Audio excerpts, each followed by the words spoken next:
Today we're going to start talking about epistemology. And to discuss this, I want to start out with a story, kind of get your idea around the importance of epistemology. This is just a myth, this is just a story, it's not entirely true. But there was this chest, a mysterious treasure box that was recovered in the Near East. Well, when they had this box, it seemed like there was something with the atmosphere was reacting around this thing. And when they brought this thing out from hiding, the clouds seemed to get darker, storm clouds seemed to develop, and a lot of weird phenomena was happening. But they couldn't figure out a way to unlock this thing. I mean, they even used explosives to try and open this thing, and nothing would work. Until relatively around the same time, they found a key to unlock it. And when they found this key, kind of located in the same location as this box, at first they thought they were opening it, and they only opened another layer of this box. But within it, they had a riddle, which they had to solve, and when they solved that, another box opened up. And this final key they used to unlock this thing, and while they're unlocking it, the atmosphere starts acting really weird. And when they open that thing up, they completely understand everything. They completely understand why all this has been happening because of what was inside. So what was inside? Well, who knows? I'm not going to tell you. But the point of the matter of this, and the reason why this story catches your attention, and the reason why it's kind of annoying and kind of a joke at the end, because we tend to laugh at things that are either contradictory or meaningless, is because of the fact that you want to know what's in it. The whole story was pointless because of that. What does it matter if we can't get to the meaning of something? What does it matter if we can't get to the knowledge of what something is about?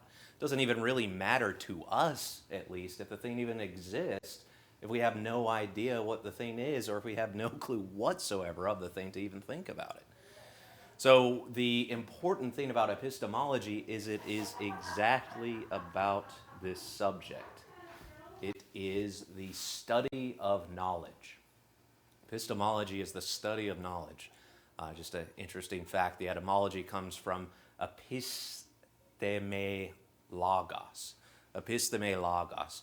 That's basically epi, which is on top of, or over something, and histeme, which is standing. And then logos, as you know, that's the word for logic, or the word for the word. Christ is called the logos. It's the word for truth, and applied to many things in Greek language. You apply that to the word, it basically means the study of, or the knowledge of, or the thinking of. So kind of the knowledge of knowledge, or the thinking about knowledge. And quite literally, it would be something like overstanding.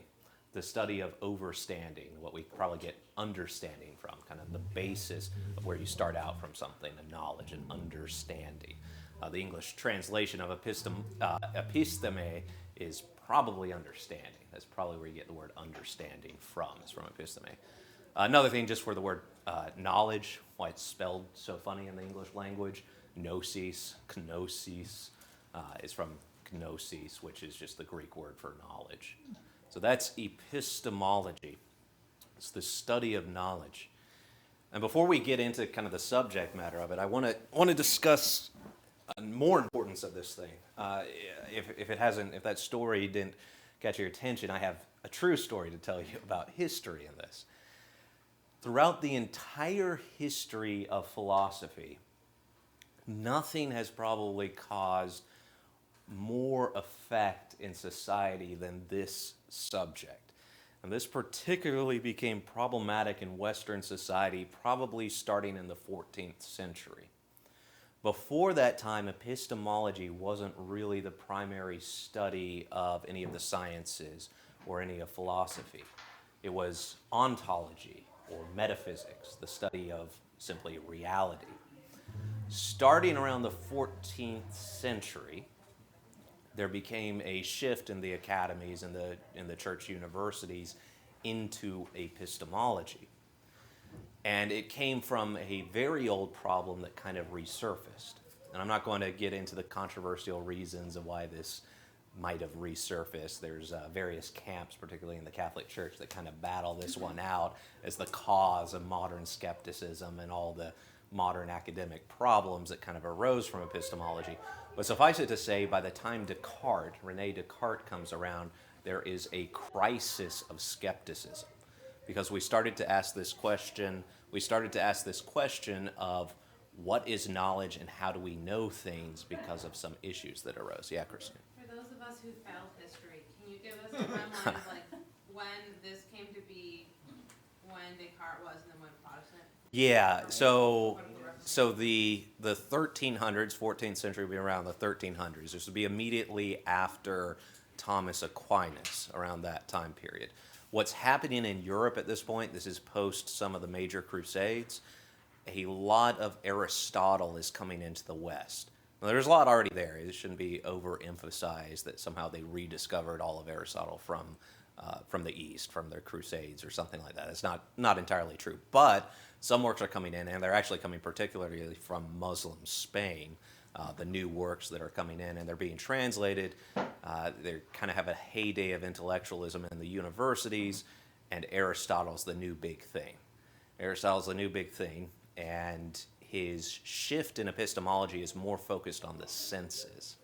So this suddenly happens, and there's a big shift in how we know reality. With Plato, and you can see this in the famous Raphael painting, The Academy, that's in the Vatican. You have Plato, who's pointing up in the air, and his disciple Aristotle, who's pointing kind of down at the ground, or with his hand down to the ground. And this is kind of the emphasis of where you start with your thinking. Mm-hmm. For Plato, the foundation of thinking begins with the highest concepts. For Aristotle, it begins with the senses, more or less. And it's not exactly a giving each their fair due, because there's a lot of nuance to that. Now, this was happening in that time period. Descartes comes some 200 years after this, 2,500 years after this, and Descartes is responding to some guy named Montaigne, who is a radical skeptical guy, and this is in response to something that's called nominalism. There's also the rise of the Protestant Revolution, so you have this What year was that? 1500s. There's different Protestant revolutions that happen in the 1500s. Mm-hmm. There's different Protestant revolutions that happen in the 1500s, but they've destabilized, basically, you could say they destabilized it, or this has provided the ground for Protestantism. There's no longer this kind of singular cultural thinking under Catholicism anymore. You have branches causing some conflict in thinking, along with the rise of nominalism in philosophy, which is particularly related to epistemology. What you're actually knowing when you're referring to something called universals versus particulars. And that could be a whole class on its own. But Descartes tries to respond to this radical skepticism, and he tries to create the foundation of philosophy. He calls it his first philosophy. And instead of first philosophy now being about reality, first philosophy now becomes about thinking, about what you know, epistemology, to get us off the ground. Because what does it matter if things exist if we have no idea that they exist in the first place? And he tries to create a groundwork of certainty. Everyone from Descartes on is pretty much responding to Descartes and the things that follow from Descartes. And they ultimately culminate in Kant in the 1800s. Unfortunately, the problem with Kant's culmination is it's pretty much radical skepticism. You have the divide now between mind and reality. You ask the question, we have these concepts in our head, well, how do they connect to reality? The problem that happens is everything that you think is conceptual, and you're making a distinction already between concept and reality, You can only compare the things that you have access to, which are concepts, and so you are left unable to say absolutely anything about reality because you can't even begin to compare that which you have absolutely no access to. Kant pretty much points this out.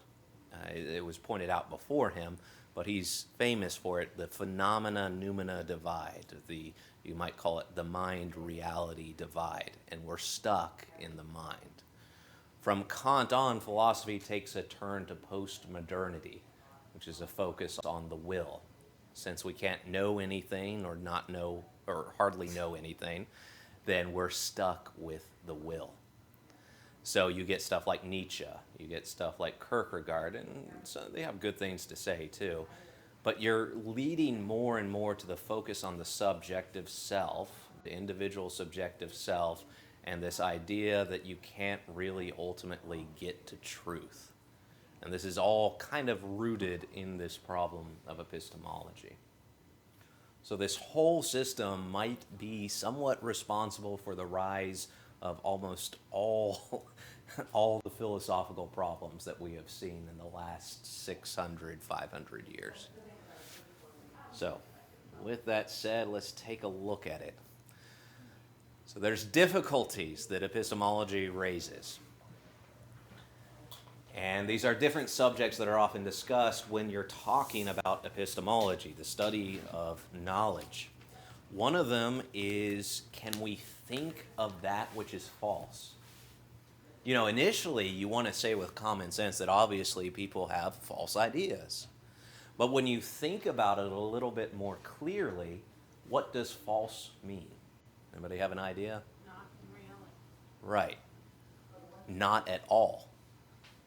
And so, is it possible to think of something in itself that is false, or does falseness come from something else?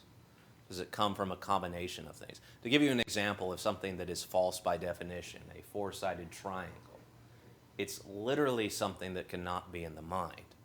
We can judge by will that it exists, but in itself, it is not something that can be in the mind.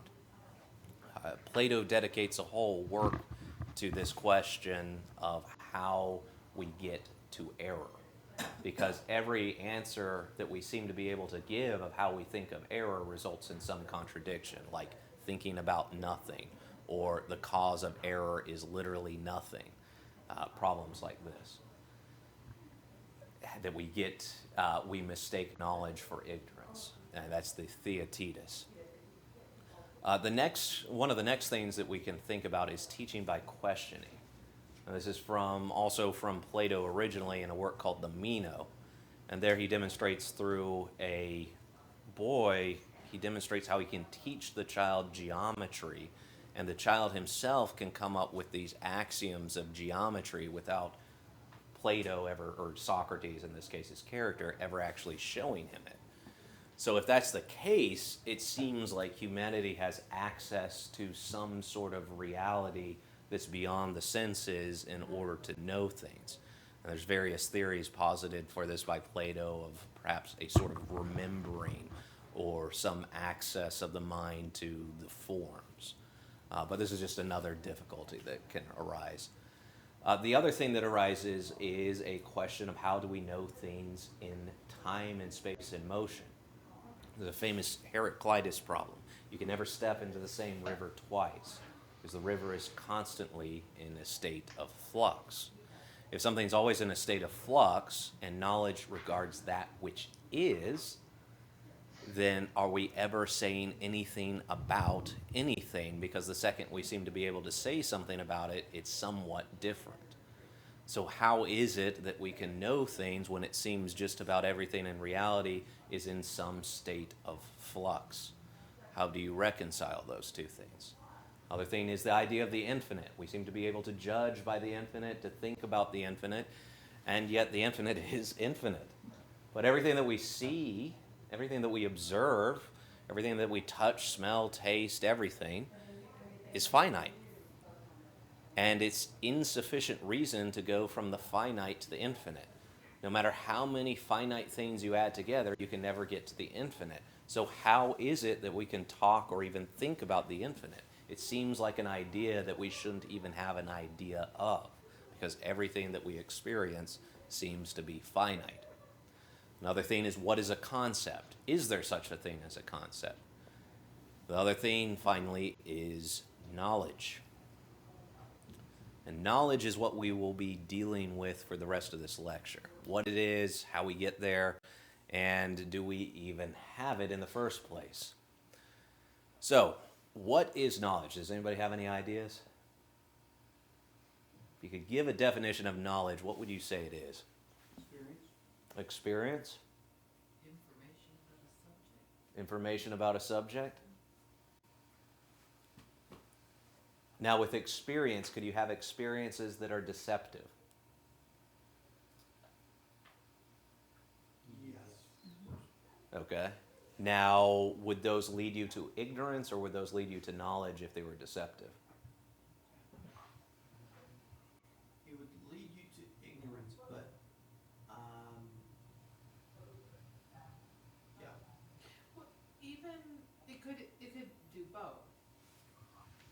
Right, like if, I don't know, if there's somebody on Marietta Square right now saying that Elvis is the president, well, I have correct knowledge that there is in fact somebody in Marietta Square shouting that Elvis is the president. Right. If I take him seriously, then now I also have ignorance. Right, right. So it depends. These experiences themselves can lead either to knowledge or ignorance, or a little bit of both, perhaps. But would they be knowledge in themselves, since they can lead to both things?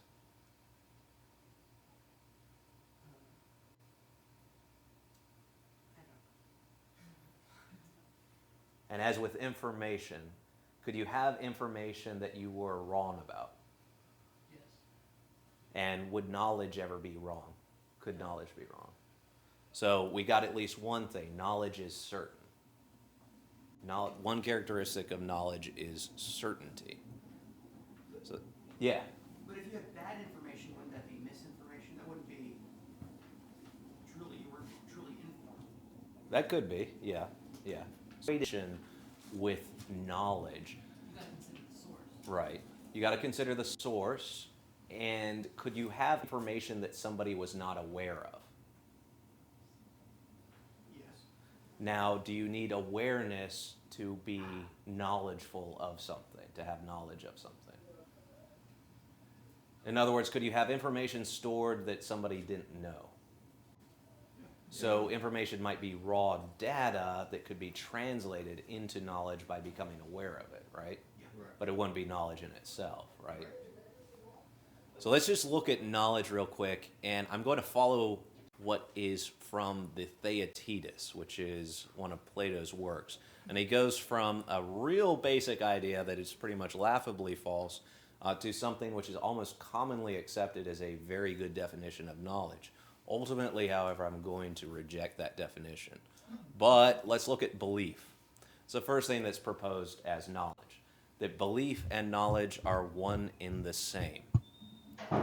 And why might you say this? So at first it seems pretty wrong, because obviously people could have different beliefs, and we wouldn't say it was knowledge if one person could be right and another person could be wrong. Well, what if you reduced everything like Kant does to the phenomena? Then perhaps everything that you believe is in fact true for you, and there's no way to apply it objectively outside of your thinking. In which case, everybody knows everything that they know, and the fact that their beliefs contradict doesn't pose any problem, because there's no objective standard to test it by. But at any rate, the problem with that is that's an objective statement in itself. So there seems to be some objectivity we have to get to, and obviously beliefs can be wrong. So what about true belief? Now what about this one? This one's a little bit more tempting. Yes, no, and if no, why not? I don't know what that means. So what is a belief? What do you- Belief versus belief? What do you think a belief is? What would you call a belief? I think that belief to me has some aspect almost of will associated with it. You know, it's like I have some information or something, and I'm basically making an inference or something to that thing. I could be wrong, but it's like I'm willing that conclusion, so Right. to speak. There's some deficiency with the intellect. Like there's something lacking in what you're thinking, something that's dim, but at the same time, your will is supplementing it by assenting to that in the intellect through your will, Right. something you're like that. processing it yourself and coming to some Right. conclusion, Right. basically. Through, So you're either induction holding or deduction. holding something as true, but not necessarily seeing it. Right. Okay. So true belief might fall short on that account because you don't fully see it, right? You might have a lucky true belief based on really bad information. Like let's say you're superstitious about something, and your superstition happened to coincide with something that was correct. You think that every time you flip a coin and it lands on heads, it's going to be a sunny day, and it happens to be a sunny day. So you might believe truly, but for really bad reasons. So simply true belief doesn't seem to be the case because it's not directly connected with the thing believed. So how about justified true belief? Now this kind of seems to come close to the word understanding, right? Because you understand, you put a standing underneath the true belief. And this is a definition of Plato, or an implied definition. It doesn't actually give this definition. Aren't you kind of taking away belief when you put that many modifiers? Are you? You're saying justified true. So if something is true and justifiably true, that seems like, isn't that somehow, You think it eliminates the word belief out of it. So it almost contradicts the word belief, right? Is that what you mean? it's what it seems to me. Okay. I think you might be onto something there, because if something is completely justified and you have that complete justification, is there anything that you're lacking in your intellect to support that belief? But it seems like belief at the same time is something that's a supplement to your intellect, like an act of the will that assents to something without complete awareness, right? But only because we're in a fallen world. So like the idea of heaven, faith, hope, and love, but faith and hope go away. Right, So I can identify faith with belief. right, right. And so, I don't know that there's going to be believing in heaven, Right. you know? So when you say something is justified and true, I mean, it doesn't seem like you need belief there. Right. What's left to supplement in the intellect, right? What's left to supplement the awareness of. Yeah, I'm kind of a similar conclusion, because it does seem, as Tom said and as you say, that will or belief has something to do with will supplementing something that's not entirely there in the intellect, which is why this is what I think knowledge is. Awareness of something. Simply that. Awareness of something. Now, at first, that doesn't seem as robust as it might be. Awareness of something true. No, just awareness of something. Don't need that. It's superfluous. Awareness of something covers that. But remember, we're doing philosophy. So you want to be absolutely logically precise with everything. When you say awareness, you want to mean awareness. When you say of something, you want to really mean of something. No playing loose and fast with that one, right? No jumping to conclusions with things. Awareness literally means awareness, and of something literally means of something. Anything that falls short of that is going to fall short of this definition, and you'd have to supplement it with something like belief to hold on to that thing. So when we look at the characteristics of awareness of something, the first thing has to be as it is. Something as it is. Kind of like you said, true. If it's something true about it, it's as that thing is. So you see that footrest right there. Let's say I called that a blue footrest. Would I be talking about that anymore? No.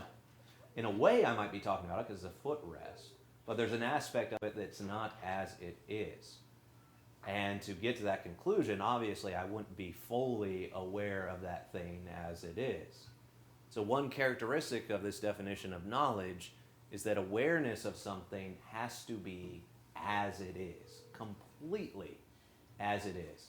Anything that's lacking of this as it is, anything untrue about it, destroys it from being knowledge. So here's one thing, I was just thinking there, maybe some people would argue this, I would argue it, but when you said, well, that blue footrest thing. Now, if I'm colorblind, for me, that might be gray or Right. something else, right? And so for me, it's not blue, because I can't even see blue. Right. What I'm seeing is the gray. Right. And some people start to say, well, yeah, well then, that actually is okay for them to say it's some other color, because Right. that's the way they see it. Right. I guess some people would argue that. Right. I wouldn't, maybe, but Let's take another example too, besides color blindness, which one could perhaps argue is a mere deficiency in the spectrum of colors one can see. Right. Let's say, because there's no way to really prove this, let's say that what I experience as blue, you experience as I would experience yellow. No real way to prove that, because every test to look at the thing would, you would identify that thing as blue and they would identify it as blue. The pure internal experience would be something different. Mm-hmm. Now, the question then with something like that is if that experience is really an experience, and this gets into the question of whether sensory information can ever truly be knowledge in itself. Is that information of blueness or yellowness something about the thing in itself, or is it something about the effect that thing has upon you, right? And that might be the right answer. When it comes to sensory information, the main thing that's known there is perhaps the impression that it has upon us. The way our brain reacts is the real thing known, and we can make inferences about the things in the world based on that information. But the thing itself isn't really being known, but rather its impression upon us. We'll get into sensory information in a minute. So take another analogy then. If I said a geometric figure, let's take a square. I said one side of a square is longer than another side of a square. I would simply be wrong in not talking about a square anymore. Now, because of this, it's a way to see again that of something means everything true about that thing, and when we deviate from it, something goes wrong. So it has to be as it is. It has to be as it is. The other thing that is very interesting about awareness of something is it has to be absolutely certain and indubitable. Now, why is this? Something that should be, that is actually fairly obvious, but not something we think of initially because of sometimes our loose usage of language and how we are discussing things. Now, what is doubt? What would you say doubt is? Not being certain.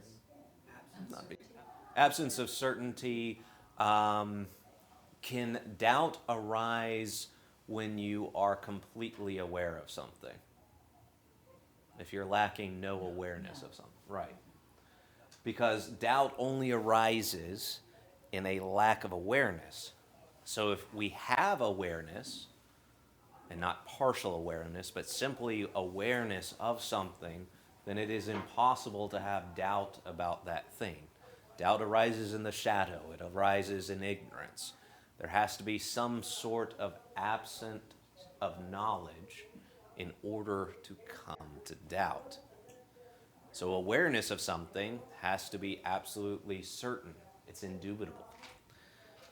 It's also present to our mind, because this is really just the meaning of the word awareness, is something is present to our minds. If we are aware of something, that something is present to our minds. This might rule out certain things, like memory, for instance, or something that we were once aware of, but no longer aware of, simply because of this requirement of presence of the mind. Now, connecting number 2 and 4 there is where it really gets interesting, I think. And that is all thought is true. Now that seems a bit wild, because we can think of many instances where people are in error. But what if we examine the meaning of awareness of something and we examine what a thought is? A thought is an awareness, maybe of partially something, or the something that you have might not encompass all of reality. But it's awareness of something. And awareness, as we see, is certain. And if something is certain, then it's true. So it follows then, since thought is awareness, that all thought is true. Now, this is where the question of error gets in, and this is the work of the Theaetetus is very important on this subject, because it deals with this dilemma. Sometimes we confuse belief with thought. And belief is not thought. Belief is an act of the will of assenting to something with our intellect, but not through our intellect.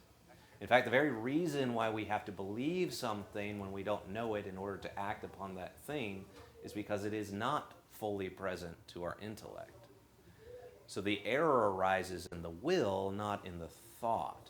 And there's many ways to put together the limited thoughts that we actually have, which are absolutely indubitable, and connecting them to something else with the belief or the will where error can arise. This doesn't mean to throw away belief. I'm not saying that at all. I'm just saying to be precise with what we are talking about. And that when we're talking about thought, thought is indubitable. Thought is certain. Thought cannot be in error, as wild as that sounds initially. So belief, like I think it's somebody else was saying, there really has to do in some sense almost like with faith. Mm-hmm. I believe Yeah. in one God, nice Right. creed, right? Right. That has to do with faith. And then the other point that was made, it's like, okay, and then when you die and you're in heaven, then you really will just See. know things. You won't have to be believing them. Right. In the precise way we're using that Right. word now. There's no leap involved. Right. Now, here's the other thing. A lot of people fail to examine themselves thoroughly and see that they live on belief, they live on faith in daily life for everything practically. For instance, the senses are one. No functioning human being is going to doubt the veracity of their senses, but it is not knowledge. We make the leap that there's something outside of our personal sensory experience to a particular object, and that leap is not through knowledge.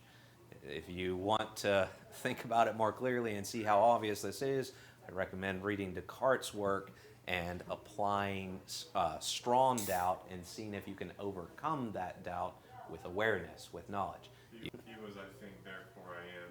That's one of his ways that he gets to objectivity.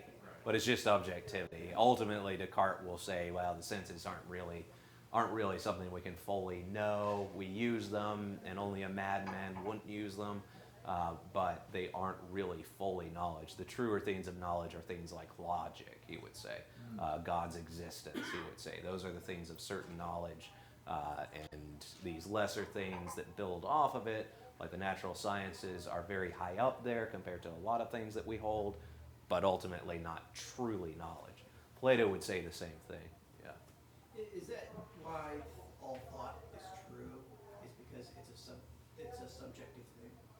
No, it's not because it's subjective. It's rather because it is awareness of something as it is. That has to be certain, and if it's certain, it has to be true. Like you're aware that you're thinking, you're certain you're thinking. Right. Therefore. Here's an example of it, and here's something that you can pretty well see. And I'm going to throw a wrench in this later, but for now, just think about this. If you experience a feeling of something, like you feel pain, is there any doubt in your mind that you feel pain when you feel pain? No, because you're aware of that thing as it is. You're aware of that thing as it is. Now, other things that you're aware of, principles, logical principles, and so forth, you can also be aware of. You can be aware of those things, and you cannot see anything outside of that logical principle. It's why we so easily come to conclusions when we aren't trying with our will to think otherwise or to believe otherwise. But with our intellect, it's why so easily you can teach things like mathematics to children. They don't even have to see examples, and they can immediately begin to start perceiving the first principles of reality that govern those things. They can quickly jump to a universal. And what's a universal? Without particular limitation. So they can jump to the infinite when you start teaching them about mathematics, because they have awareness. They have this awareness, innate awareness of some of these higher principles. So it's not just the subjective things like feelings that are certain and true, but other things like mathematics. And as I said, I'll throw a little wrench in that later. But what's the difference between saying if you're experiencing pain, is there any doubt that you're experiencing pain, when you can have, you can feel the pain, but not actually, you can have some sort of psychological thing going on where you're not actually being hurt, but you feel. right, but that's a jump. That's a jump, right? So you see the jump there between feeling pain and what we normally believe about the fact of having pain.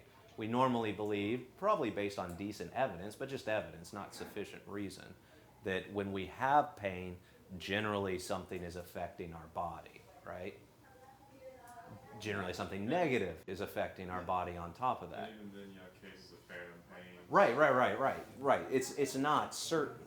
It's not certain, and there's more to build off the uncertainty there. Say a lifer syringe, you numb it, so therefore you aren't feeling pain when your nerves should be feeling pain. Right. Right. That's how optical illusion does come. Right. Well, I guess what I'm saying is, I'm wondering how that's different from if you're colorblind and you see the cushion here as blue, even though it's not blue, but that's how you see it. Just like if you're experiencing pain, even if you're not really experiencing. You see what I'm saying? I think you're really experiencing pain. What you might be in error about is the source of the pain.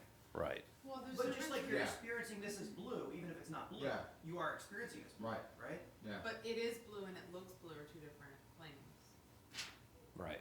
Well, that's the exact same concept. I'm experiencing blueness You're experiencing it, right? versus it is blue are two different things. Right. I'm experiencing pain versus I'm being injured would be two different things, right? Exactly. So you would be certain about the I'm experiencing pain, but not certain about the fact that you're being hurt, even though that's a normal conclusion to jump to from the purely subjective experience of pain.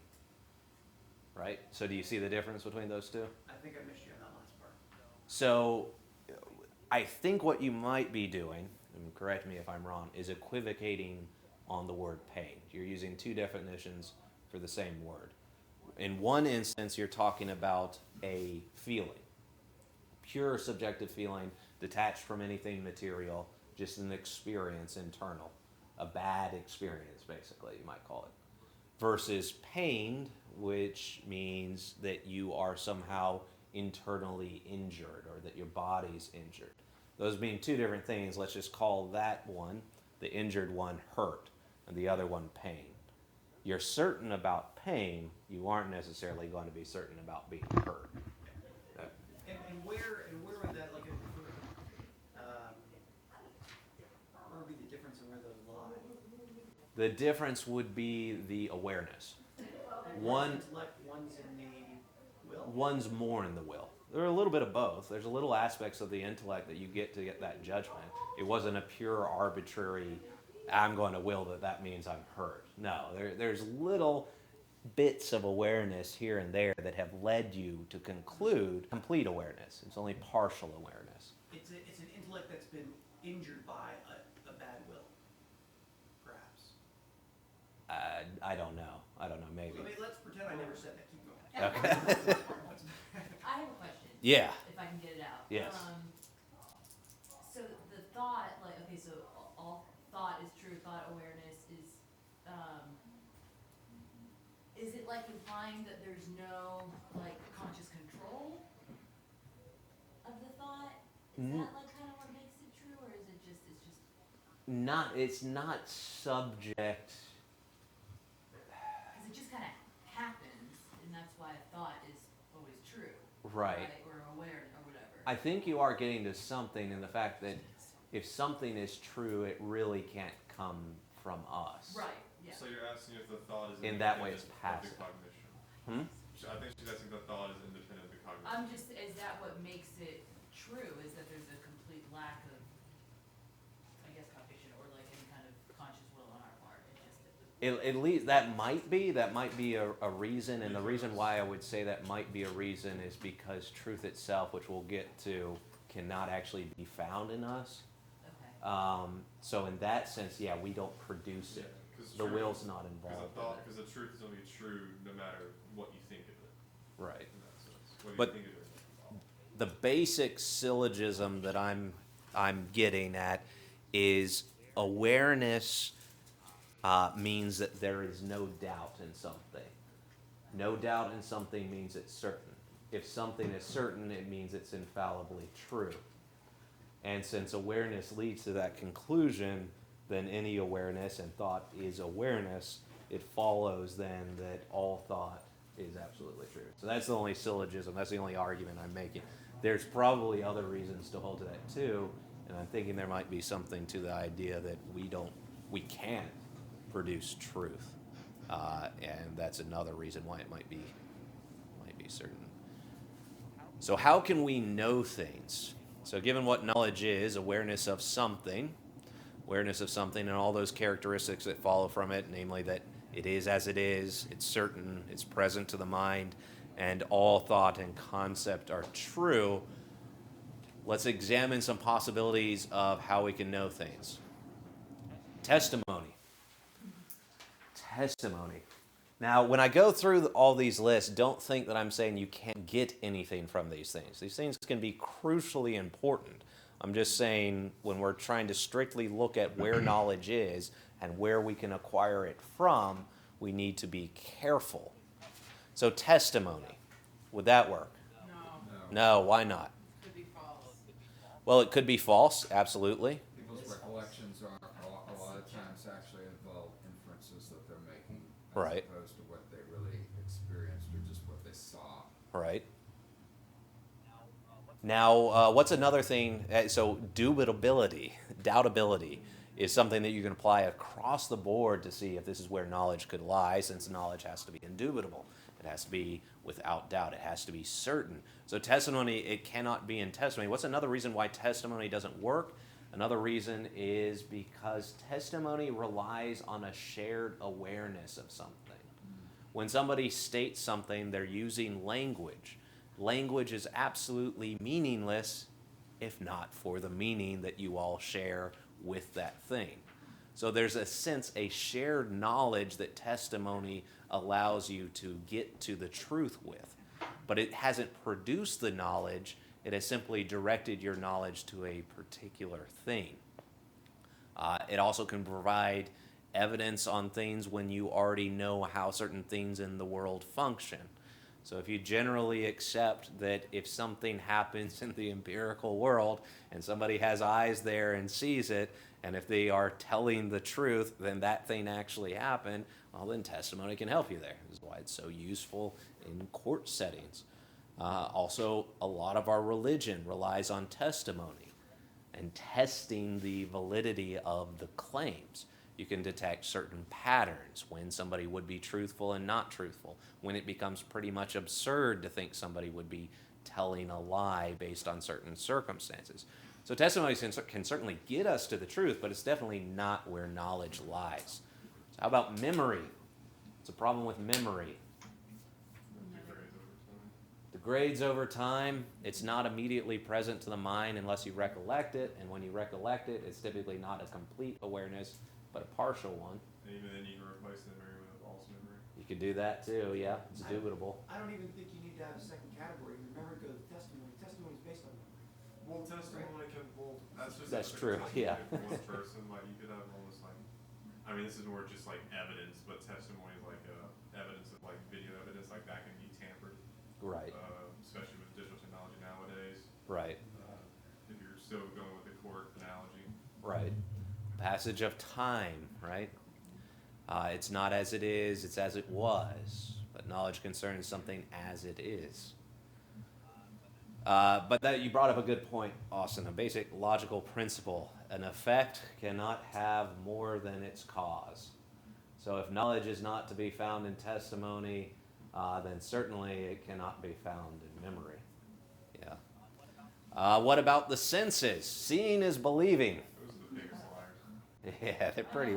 I don't know if they're the biggest liars, but they can be. Yeah, they can be deceptive. AIs at least. They can be deceptive. Open my Yeah. So the senses. There are a lot of issues with the senses. One of them would be that they are a medium, as we discussed. So if you're looking at something, you're looking at that footstool thing, and I need a ottoman. Is that what it is? Yes. Yeah, ottoman. Okay. Yeah. If you're looking at this ottoman, you aren't actually looking. Truly speaking, you aren't actually aware of the ottoman itself. The ottoman's not sitting in your brain or something like that. You have a medium, namely light, that brings you information to your eyes. Your eyes translate that through the biological and chemical processes to produce and electrochemical processes that produce firing in your synapse. And somehow there's some connection between your awareness and these firing of the synapses. And we can see that because if you mess with the brain, you can produce hallucinations. So it's not really the ottoman that you see. Now your senses might get you some good information through which you can make a judgment or a belief about a certain thing in the external world outside your senses. But there's a big problem because it's through a medium. It's not as it is. It's through something. Other problem with the senses is, of course, it is passing through time and circumstances. Can't stand in the same river twice. And if knowing or being aware of something as it is truly as it is, the second that you have some data about it, let's say the senses really were pretty much perfect knowledge at the time and place, which already we know is not, but let's assume it were the case, then there is already something different the second that thing comes to your mind. Namely, the circumstances that it has found itself in have changed. That it itself has passed through time. Down to this molecular level, as minute as it is, some of its cell or some of its atoms have degraded. Some of the chemical has already degraded that makes the thing up. So there's been a change the second that thing comes to your awareness. So it's no longer and never can be as it is. You can never step in the same river twice. And finally, it's subjective. That kind of goes with the fact that it comes through a medium. Your senses are subjective. Here's another way they're subjective. We're each looking at the same ottoman from a different perspective. I'm looking at it from where I'm sitting. Allie's looking at it from where she's sitting, Austin from him, Hannon from his, so on and so on. We're all looking at this ottoman from a different perspective, let alone the possibility that we might experience some of these things like color completely different from the other person. There's no way to really describe color except with color. So we're all viewing this thing from a different perspective. And even if you stood in my place and looked where I was looking from, it would be a different time. And it would be a different perspective and with a different set of eyes. So the subjectivity comes into effect too. So senses are right out. But the fact that the memory is contingent mostly on the senses, I can think of very few things that the memory could be non-imaginary of. Almost all my memory seems to be reference to some sort of image. And also testimony is reliant on memory, and memory often reliant on senses. So of course senses wouldn't be an object of knowledge. So what about the intellect? I think obviously yes. The intellect is where one finds knowledge in. Now this might seem like common sense, right? Awareness is something of the intellect. Awareness of something as something is. But beware, some of these very plain, obvious things can slip through the cracks in common everyday language and common everyday thinking. I mean, so we have some very popular expressions in society that would seem to suggest that knowledge is based in one of these lesser things. In fact, one of the worst being the senses. So just be aware. Think more precisely when we're talking about things. Now, I don't hear what I'm not saying again. Senses, memory, and testimony are excellent, excellent tools, God-given tools that get us to the truth. But it's just not where knowledge lies. What were the three parts are the intellect, the will, and the mind, right? Which is matter. So the 3 points. What do you mean? The three things that we have. We have an intellect, a mind, and a will. We have a body. We have a lot of things. You mean like? Do you mean like Plato's 3-part soul or something like that? Yeah, maybe the 3 parts of the soul. Yeah. Okay. So Plato would say we have, and this isn't like an exhaustive definition. This is from the Republic. He says we have the appetites, we have the emotions, and we have the reason. And the reason also is the seat of the will, he would say. He kind of combines those two things. Appetites, reason, and will? Mm-hmm. And he says the effective, the good person, the just person, has the desires subjected to the emotions, and the emotions subjected to the reason. And the bad person lets this ordering get mixed up. The very worst person has the desires on top. The next worst person has the emotions on top, and the good person has everything ordered by reason. And it fills everything. So Plato's definitely not against destroying your, definitely not like the Stoics, although they get a worse rap than they should. He's not about destroying the desires. He's not about destroying the emotions. And in fact, he thinks they're all necessary for the happy life. They just have to be well ordered. He analogizes this to the Hydra, right? Especially the desires. The desires have competing desires. And if you left them to their own devices, the strongest desire wins out. And the more you feed it, the stronger that desire gets, too. You just think of your typical psychology, right? You start indulging in some appetite unchecked, it typically becomes stronger and wants more intense things. So you start glutting all the time. You're going to have a more voracious appetite and probably for worse things. So this is just kind of how those things function psychologically. I think Freud kind of stole that from Plato with his ego, superego, and all that stuff. I mean, Jung, I think, had a better ego. Yeah, I think so too. Especially the collective and personal consciousness. Yeah, but that's his tripartite soul, or the tripartite mind for Plato. But he's not intending to be exhaustive. It's just a way to divide things to talk about morality a little bit more easily. He was a Greek. Yeah, yeah, it was very good. Love the Greeks. I think maybe I'm thinking of Aquinas, because I remember somebody talking about the mind, the intellect, and the will. It might have been Aquinas. I wouldn't necessarily know the difference between mind and intellect, though. I don't. Well, the mind is the memory. Okay. And, Yeah, you could kind of say like your passive mind, where you have storage or something that you can bring out into the active mind, and then you have the will. Yeah. So, do we have knowledge? What do you think, based on this definition? Do we have knowledge? Yes, we do.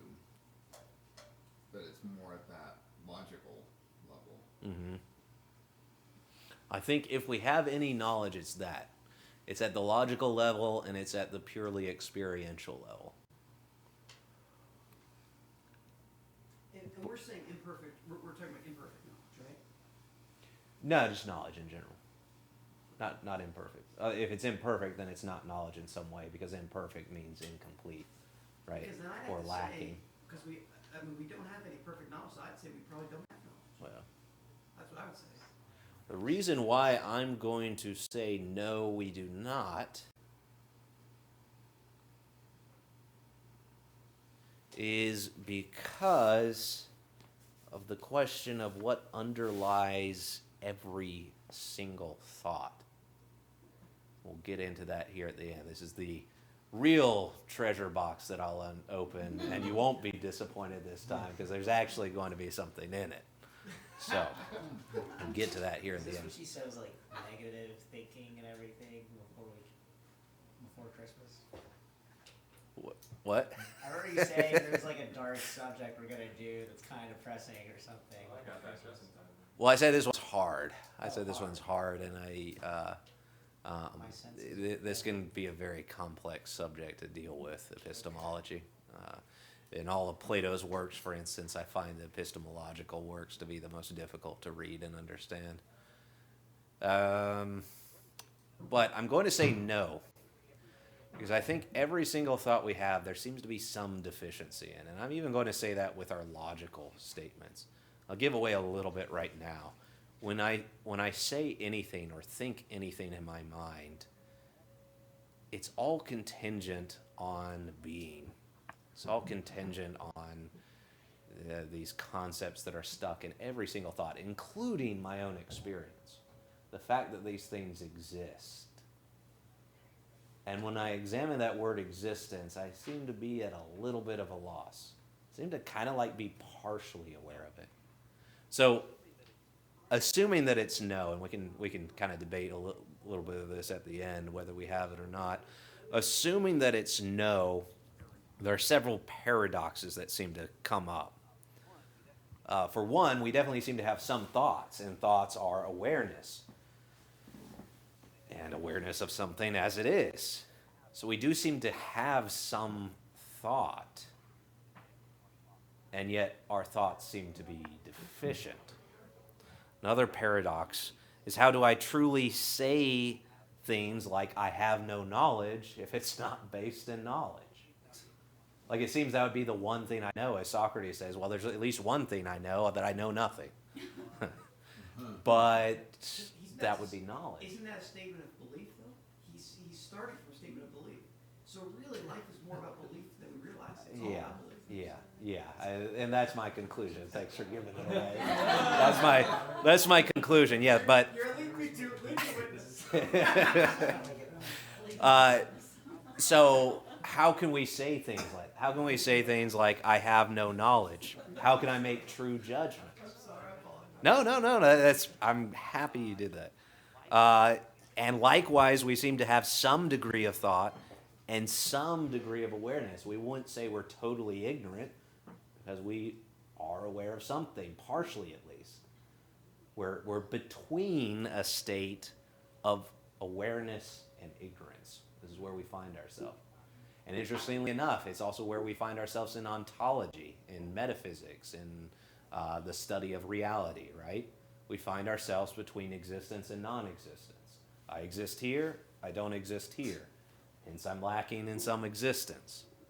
But I'm not completely non-existent, but I'm not completely existent either. I'm partially existent.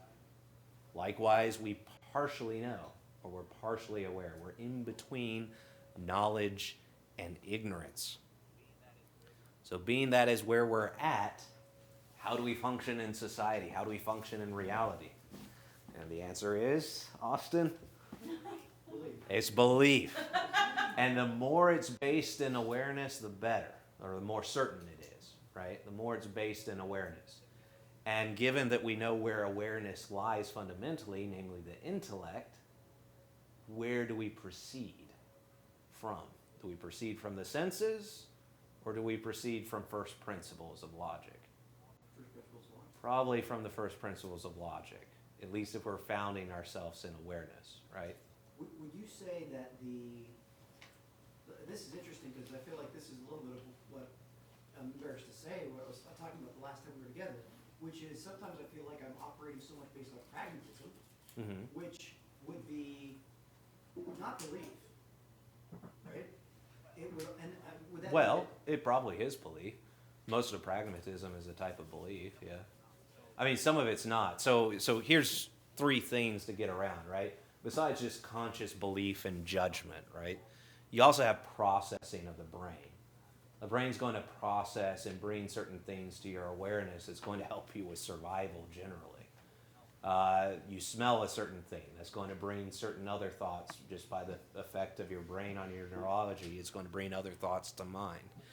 You're going to have kind of bodily or psychological instincts on things, right? So you're just going to have this power of processing. You're also going to have this power of combination, which I can't figure out whether it's going to be based in the body or the will. It seems to be a little bit of both sometimes. When you combine the limited awareness you have and form something else. Great example of combination, unicorns, right? You take the concept, you take the awareness of a horn, and you take the awareness of horse, what limited stuff you know about those two things, and you put them into one thing. You combine those two things. Now, also the thing you also combine it with is in reality. Because if you're thinking about it, you're thinking about it in reality. Obviously, you aren't thinking about it as not in reality, otherwise you're thinking of nothing. But you're thinking about it in reality. Now, those concepts might actually contradict each other. Reality might mean something where there are no unicorns. So you're having a true thought about a not true thing? Not necessarily, that's the thing, because it's not a thought. It's a combination through the will of combining those things. Got it. So you can't think, we know we cannot think, this is one thing we're aware of, insofar as we're aware of things, that you can't think of a contradiction. You literally cannot have a thought of a contradiction. But you do this all the time where you combine things which are contradictory. And you combine it through the will. You combine things of the intellect and judge them together in the will. And that's where they come together. And over time, as you analyze these things, you might detect a contradiction and then correct your thinking, right? But it's a judgment. It's an act of the will. It's an act of belief. Judgment I would define as an act of the will applying the light of the intellect, that is truth, to a concept, which is infallible insofar as it's a concept, or to a combination, which is fallible. Now, most of our thinking is going to be based on combinations and therefore fallible. In fact, I can think of very, very, very few things where the type of judgment is going to be infallible, absolutely infallible. Now, that's why I put the judge there, because judgment or belief, an act of the will of assenting to something, is where we do most of our error, and we often call this a thought, but it's not a thought. All you have to do is examine it. Examine a judgment, and you'll see you're lacking at least a little bit of something. All you have to do is turn in on yourself and look at that, and you'll see you're lacking a thought. So to your point then, we could put thought with knowledge here. Thought is knowledge, yeah, because thought is awareness, and awareness is always of something. Yeah. So yeah. just like we don't have any knowledge, we don't have any real thoughts. Right. We're between. Our thoughts are between thinking and not thinking. There's a void in our thinking, in other words. There's partial awareness. Yeah. I thought we said knowledge is awareness, but I didn't think we said thought is awareness. Yeah, I said that, but yeah, definitely you could contest that, of course, yeah. Because I would say imagine things like you were saying before, like Right. I can imagine myself being in a sailboat, Right. but I've never been in a sailboat. Right. You know? So that's a thought, but it's not really knowledge. Right. Or definition. Now, when you're thinking of that, when you're thinking of yourself in the sailboat, is there something lacking in that picture? No matter how hard you think. For instance, if you saw yourself, if you actually were in a sailboat, would that be a more vivid thing or less vivid thing? More vivid, usually. Yeah. And even Something that like a vividness, Could be fairly vivid. right. I don't know. But this degree of vividness is what I would say is a degree of awareness or a degree of thought. One is more a thought than the other. Now, both of them are ultimately lacking, because even think of yourself right now in this present moment in your consciousness, and think about your consciousness right now. Can you see when you're looking at your consciousness that there seems to be something lacking about it? It's an interesting thought experiment. But can you see when you're thinking about your own awareness and your own consciousness that it's like you're mostly there but almost not in some way? I know that sounds wild, but You're having to like consciously think about it. yeah, but yeah. So it's like, well, okay, so for a thought to be like 100% true, does it have to be purely present? Purely present, Okay. purely actual, right? Because it has to be present, yeah. Can't be lacking. What's the etymology of thought? I'm looking thinking about thou. I don't know. I didn't do the etymology on that one. I don't know. I was trying to look. I love looking up etymology. It gets you very interesting things. Like one of the ways I stumbled across the connection of goodness and happiness on the other lecture is the etymology of happy. Happy is basically comes from the word luck in English, and it typically was used in translation of the word for happiness in Greek, which is equivalent to goodness. But now here's the kicker. Here's the chest being open. There's something hidden here in plain sight in every last one of our limited little thoughts. Every last one. You cannot have a thought without this.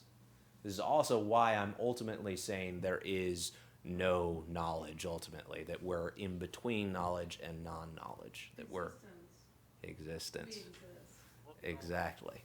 Look at all these particular things. It is raining.